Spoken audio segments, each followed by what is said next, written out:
Thank you, Megan. Give me just a second, y'all. I'm going to share my screen again.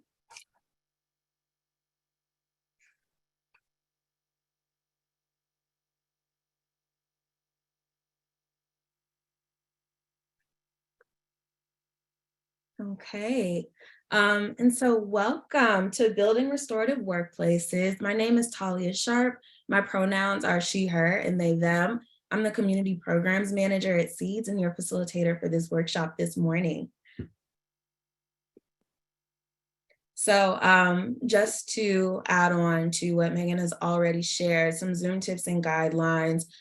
Be sure that if you haven't already done so, you rename yourself so that we can see your name and your pronouns. Please feel free to use the chat for any questions that you have, for any remarks or anything that you'd like to share, any reflections. I'm making note of all of that. If there's a question that we don't get to during the sections where we'll be doing some Q&A, please feel free to leave it there. Send me a direct message, send me your email, and I'll follow up with you after the workshop to get an answer to that question for you. If for any reason you need to have your camera off today, but you still want to show that you're engaged, please feel free to use the reaction buttons at the bottom of your screen. Give a thumbs up. You can use the yes or no function for times when we have questions as we're going through content. Be sure to familiarize yourself with the mute and unmute. So that's just a little microphone button that'll also be at the bottom of your screen.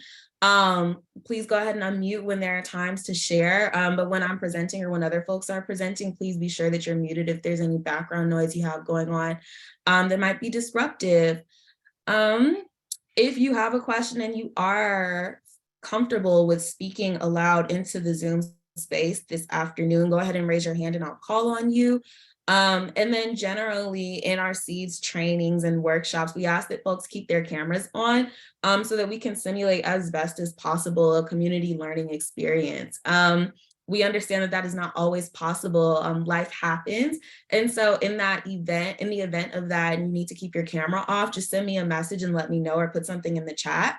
And we will continue on with that. If you have any access needs, please also go ahead and send me a direct message and I will be sure to do the best to accommodate those. And then with that, let's transition. And so before we get into our workshop today, our practice at SEEDS is beginning with some community agreements about how we're all showing up here together. So these are general basic ones that we find tend to check all the boxes of things that create conflict, that make it difficult to stay engaged in a workshop. And so I'll go ahead and read through these for us today. Let technology be a tool and not a distraction. So if you find that you're multitasking right now, we can see that. And so maybe that's an invitation to turn the screen off and just let us know that you have some other things going on that are pulling your attention in a different place. Be present, listen actively, speak respectfully, honor privacy. We'll be doing some circle practice today. That's the primary tool, the primary restorative practice that we'll focus on in this workshop. And so what is shared in those group spaces, please be sure to honor the privacy of the person who has shared it. Without their consent, do not share that outside of this space. And then one speaker. So again, we want to make sure that we're using the chat and using the raise hand function to prevent as much interruption as possible, to let people know that what they have to share is valued and honored in this space. Honor the time. This is a 90-minute workshop. I could spend a month talking to y'all about how to transform your workspaces into restorative places, but we have 90 minutes just to give you a taste of that. And I'll talk a little bit more about what next steps might look like when we conclude today, if you're interested in learning more.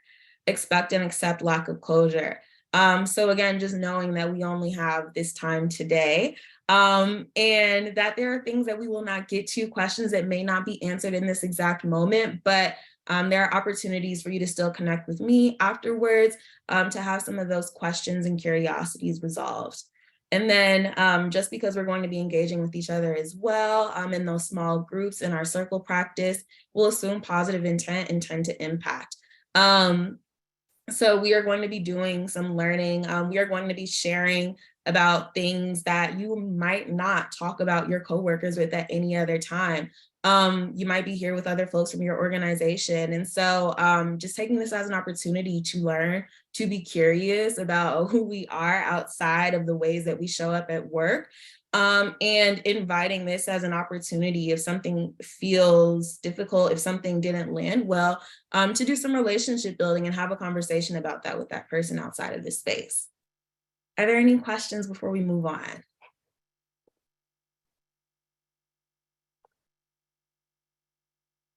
Okay, I don't see any hands raised.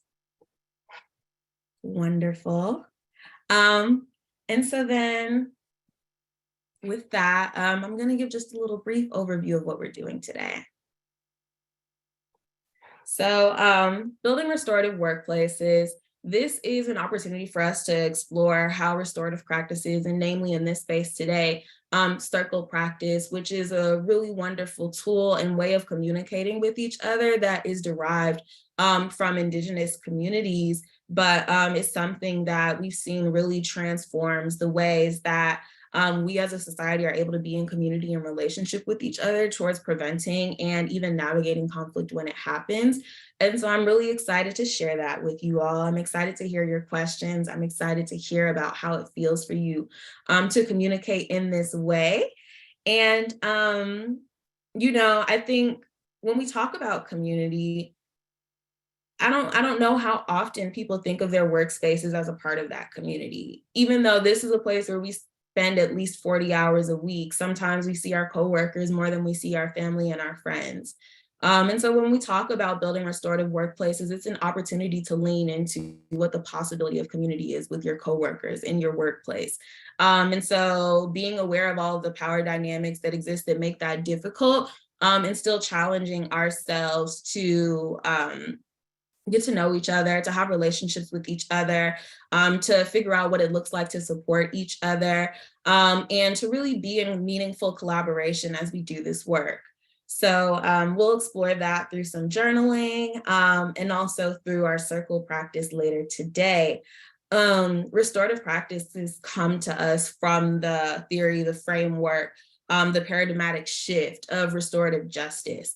And so we say restorative practices because restorative justice, the implementation of that in a workplace, is something that takes years.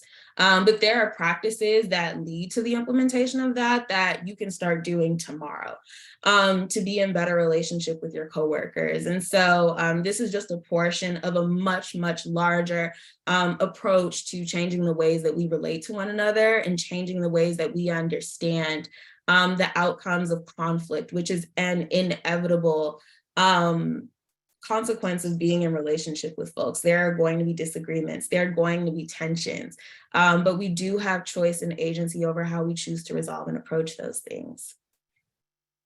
And so then just in naming the fact that these restorative practices that we're going to be studying today and practicing and embodying are derivative of Indigenous tribes, we always begin with a land and labor acknowledgement to the land that we exist on now, to these groups and these communities that have produced this wisdom, this ancestral knowledge that continues to guide us in creating a world that is supportive of all of the needs, desires, hopes, and challenges that each of us experience in a day-to-day.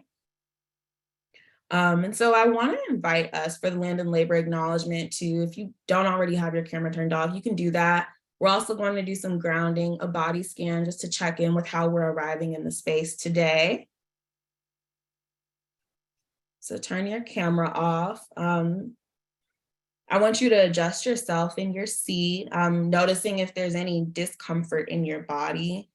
Can you sit up a little straighter? Put your feet flat on the ground. Place the palms of your hands on the tops of your thighs. And then I want you to take a deep breath. Inhale through your nose. And as you exhale, either gently blink your eyes shut or bring your gaze lower towards the ground. Okay. And so SEEDS Community Resolution Center is located on unceded Ohlone land. SEEDS acknowledges that it was founded upon exclusions and erasures of many Indigenous people, including those on whose land our organization is located and on which many of us are sitting right now. We want to respectfully recognize the Ohlone community, their elders, both past and present, as well as future generations who have stewarded this land, the land that we call home, and on which we support the community through the work of conflict transformation. We want to acknowledge that we are on occupied land that was forcibly taken from its original owners. And we want to affirm that while we cannot change history, we can work for justice. This justice only begins with recognition and acknowledgement and must be continued through reparation and rematriation. SEEDS contributes to this ongoing justice effort through payment of the Sagorate Shumi land tax, and we invite you to learn what opportunities exist to support Indigenous communities wherever you are in the world. We also acknowledge the collective of our ancestors and Indigenous ancestors in this space with us as we transmute this knowledge. We mourn the loss of life and liberty of the millions of enslaved people whose labor has contributed to the great wealth of this nation. We acknowledge and remember those who did not survive the Middle Passage, those who were enslaved and toiled as sharecroppers, and those who continue to suffer from the Jim Crow era of segregation to the present while fighting for their freedom. We remember those who tended the ground where the foundations of this country were built and resurrected. We are indebted to their labor and their unwilling sacrifice, and we must acknowledge the tremors of that violence throughout the generations, the long-lasting impact and generational trauma still felt and witnessed by Black people to this day. I also want to take a few seconds to name the global conditions under which we are doing this training, acknowledging that a global pandemic is a collective trauma and constant grief. All of our responses to survival under these conditions are valid. I want to encourage you all to take care of yourselves as needed, and we will be touching in on themes of power and privilege throughout this training.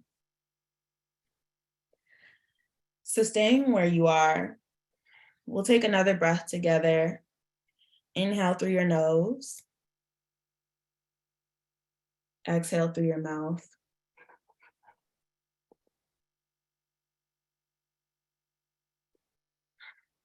Bring your attention to the crown of your head with the next breath. Inhale through your nose.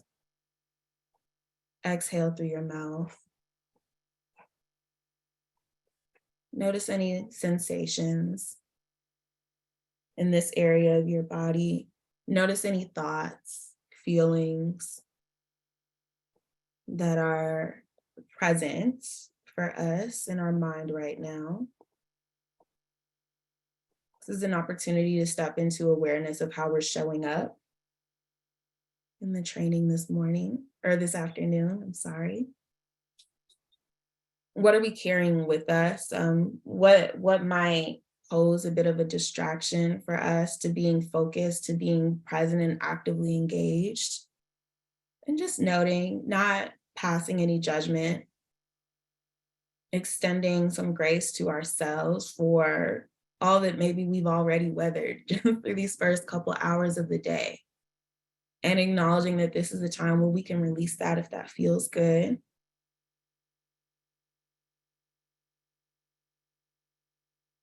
We'll take another deep breath and bring our attention down to our chest.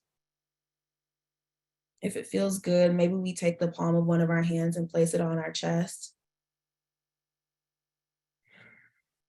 And just observing the feeling of our breath, connecting to an awareness of this life force that woke us up. It takes us through each moment, each challenge, each victory, and everything in between, and sustains us as we close our eyes to rest each night and restore for the day ahead.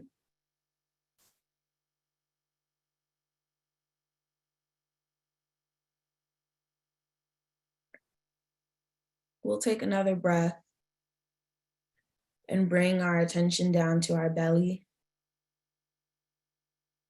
It's lunchtime.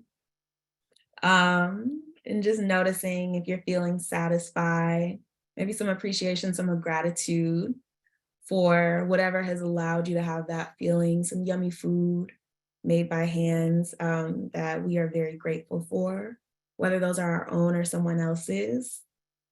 Or maybe we're hungry. Maybe we haven't had a chance to have a lunch yet. And this is an invitation to, as soon as we wrap this up, get a snack or some water to sip on, because this is an embodied practice. And we want you to show up to it having all of your needs satisfied.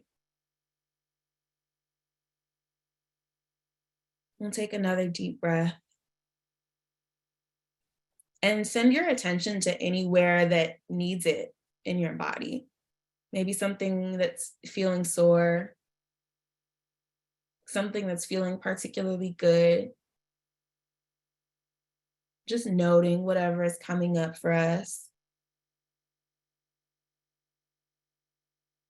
Sending some love to the bodies that we have that carry us through this life.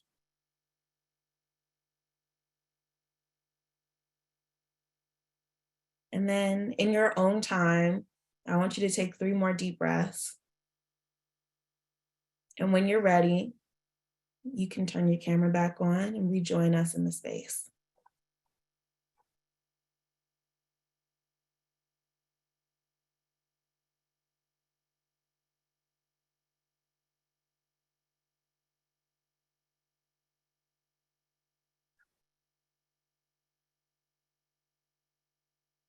Okay.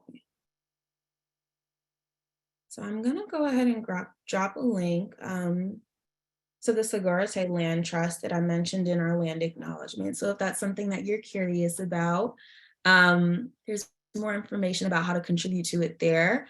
And if you're not in the Bay Area, that's where the Segurate Land Trust is located. I invite you to learn more about the land you live on and what opportunities exist to support ongoing rematriation efforts.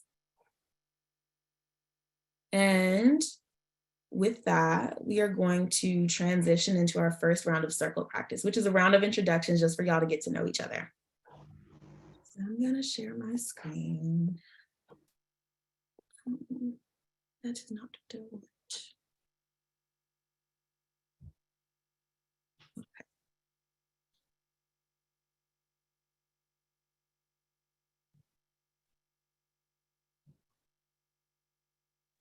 And we're gonna go into some breakout groups.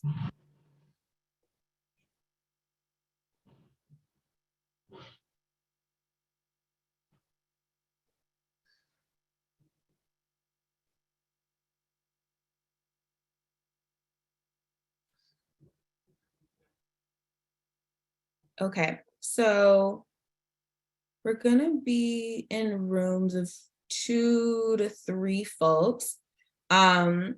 And these are the questions that y'all are going to answer. I want you to begin with whoever's name comes first in the alphabet, and then just go around in alphabetical order. That's what we'll do for our speaking order. We'll talk a little bit more about circle practice and the elements of it when we come back from this. But it's an opportunity to share your name, share your pronouns, one value you're bringing to this workshop, and one way that you are practicing self-care. A little bit of an icebreaker. And so with that, I'm going to go ahead and open up all of the rooms.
Michelle, are you having some challenges joining your breakout room? Okay.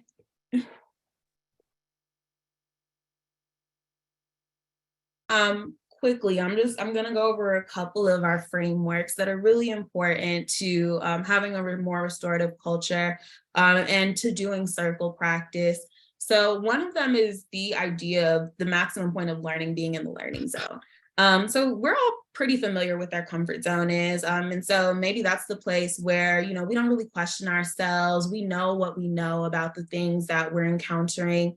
We don't really have to accept any new ideas. You know, like there's nothing to stress about it. Maybe in our body, like it feels like a smile. It feels like, you know, maybe like having one of your favorite foods. But like it's just a place of comfort in all extents and purposes.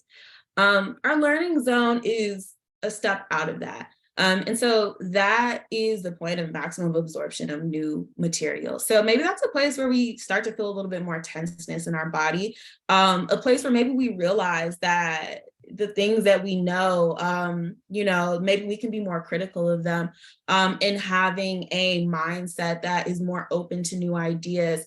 Maybe it's a place that feels challenging, having to question things that have always been foundational to our identity and the ways that we understand the world.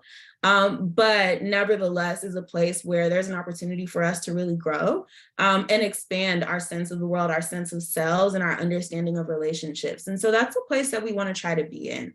If at any point you feel like you're getting outside of that and you feel like you're maybe shutting down, like this is too much, like, you know, it's not comfortable like in any level for you anymore. It doesn't feel like you can learn, like it feels like things are going in one ear and coming out the other ear.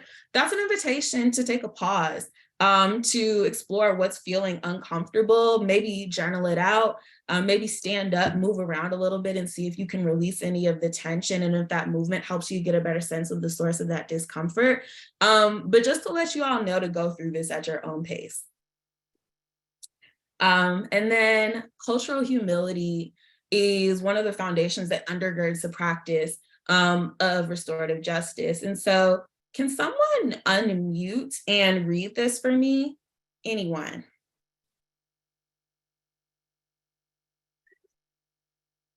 I'll do it. Thank you. Cultural humility, an attitude of respect when approaching people of different cultures than your own. A commitment to active engagement in a lifelong process of self-reflection and self-critique, requiring the ability to move beyond one's own biases. A process that requires humility in how we bring into check the power imbalances that exist. Sorry, did I cut off? You cut off a little bit. Okay, that exist in the dynamics of communication. Wonderful. Thank you so much, Kim. And so just an invitation to understand that all of us are on a lifelong learning journey. We are the expert in our own experiences and nobody else's. And so what that means is there's always more to learn. There's always more space for us to expand in our compassion for people being different, coming from different backgrounds, seeing the world in a different way than we do. And when we have that expansiveness, that openness, that compassion, it's always an opportunity for us to continue to learn and grow and be in better relationship with folks. And so just continue to think about what your commitment is to cultural humility. If that's an area of opportunity for you to grow a little bit more, if you maybe are noticing that, you know, the people that you spend your time around all have the same sets of ideas. And so you're not really challenged to think about other ways of seeing, viewing, and moving through the world. What it would look like to do a little bit more of that, to be more open to it. And maybe just noticing the ways that maybe you can be accountable for how you haven't been in the practice of cultural humility and how that's closed off relationships that would be beneficial to you. And then finally, when we talk about conflict, when we talk about tension, the things that make a workplace the complete opposite of a restorative place, we're talking about conflict. And so at Seeds, we understand that conflict, tension, all of it is not a result of like just people having different positions and like needing to get to a solution. That's not the only way to approach it. What's underneath all of those things are interests and needs, which it can manifest as values, suspicions, assumptions, beliefs, experiences, intentions, misperceptions, feelings, shame, and fear. But that information is information that you can only get when there is a basis of trust and a relationship. And so when we talk about a restorative workplace, that means like thinking about the tools so that we can actually have functioning, healthy relationships with the people that we work with and spend so much time with on a day-to-day basis and throughout our lives. And so when we have these things as a foundation, when the tension comes up, when the conflict comes up, we're starting with an idea of, okay, this is what I know to be true about this person. This thing rubbed me the wrong way, or this thing made me feel uncomfortable in this way. But like, can I at the very least trust that maybe that wasn't their intent and have a conversation about them versus doing something that feels a little bit more punitive? So we'll keep that in mind as we go throughout. I want to pause and ask, are there any questions? I can't see the chat when I'm sharing my screen. So if you raise your hand, I can answer any questions.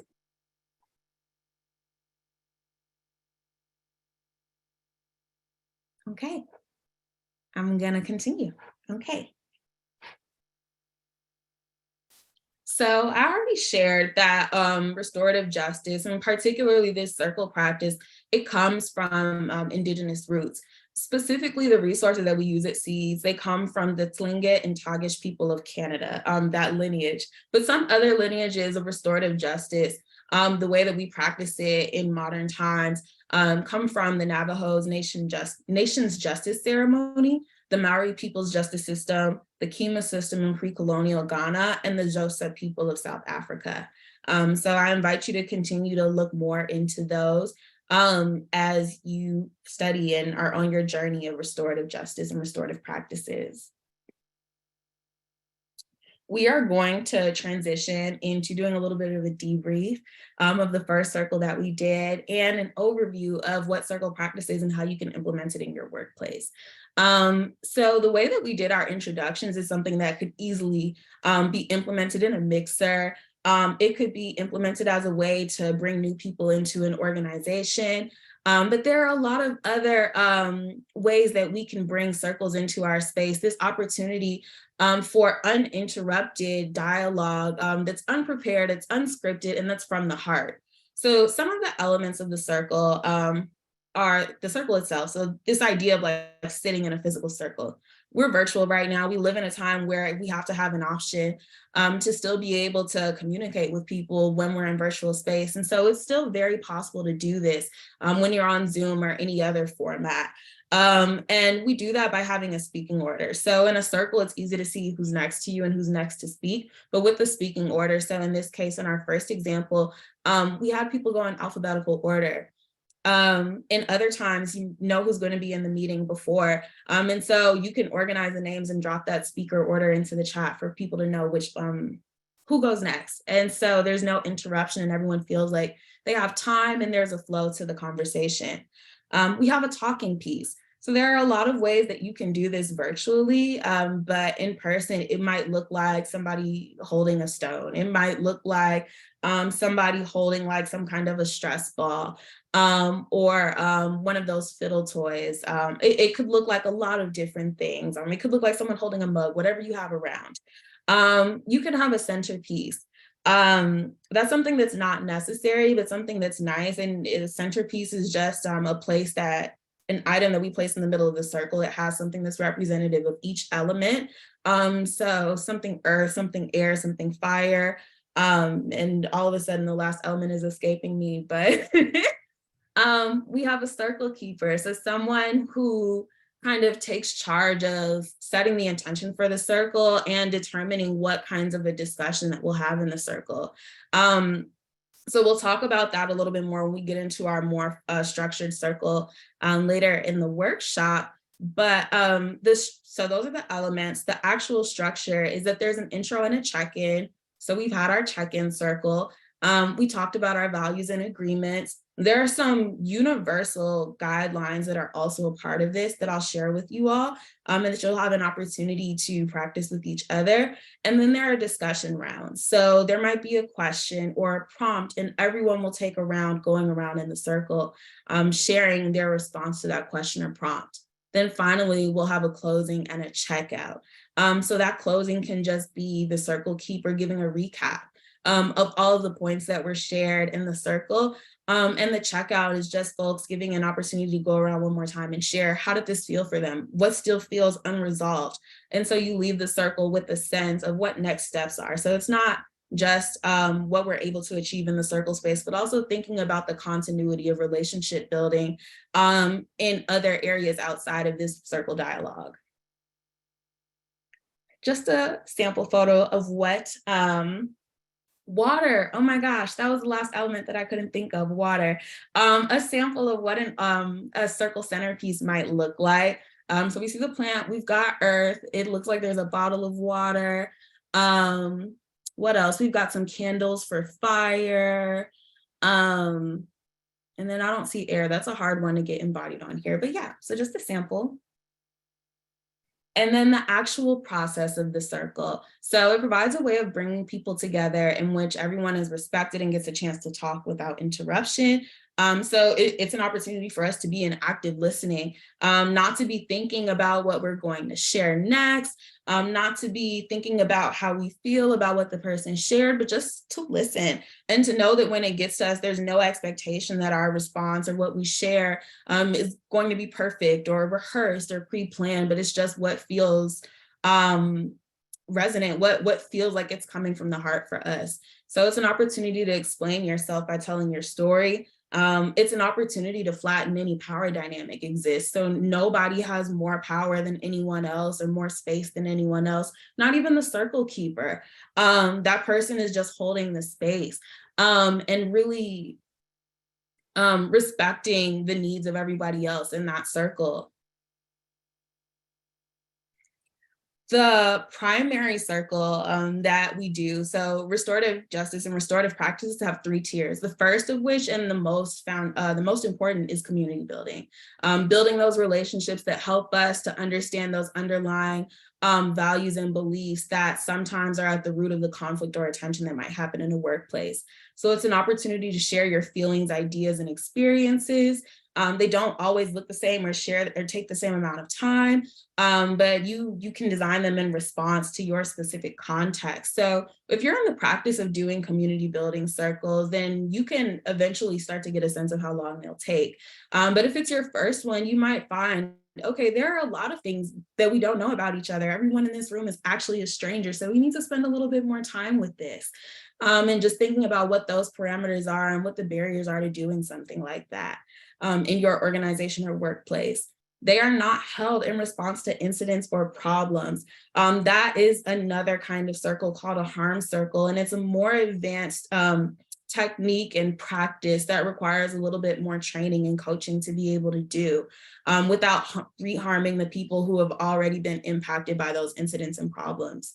And then 80% of the time that we spend in circles should be in community building. And again, just emphasizing the importance of relationships and having a sense of who the people are, what are the experiences that they have that contribute to the way that they see the world and interact with each other, and being in a practice of empathy with the people that you're in community with. And finally, they're designed to build the social capital needed to support successful conflict resolution in the future. So again, if I already know that, okay, like if I can trust that this person like is not doing this with negative intent, then like what does that open me up to in terms of all of the responses of how I decide to react when something happens that makes me uncomfortable. It makes it so I don't default to wanting this person to be fired or wanting this person to be disciplined, but maybe it's an opportunity for me to learn more, share more about how this specific incident like has made me feel uncomfortable, and to let them know that I really do want to be in relationship with them. Okay, and so there are a few different types of circles. These are all of the different kinds of community building circles. So ones where you set values and guidelines, One's for when people are transitioning out of an organization or transitioning into an organization, for celebrations, for community issues. So when something happens that impacts everybody. So maybe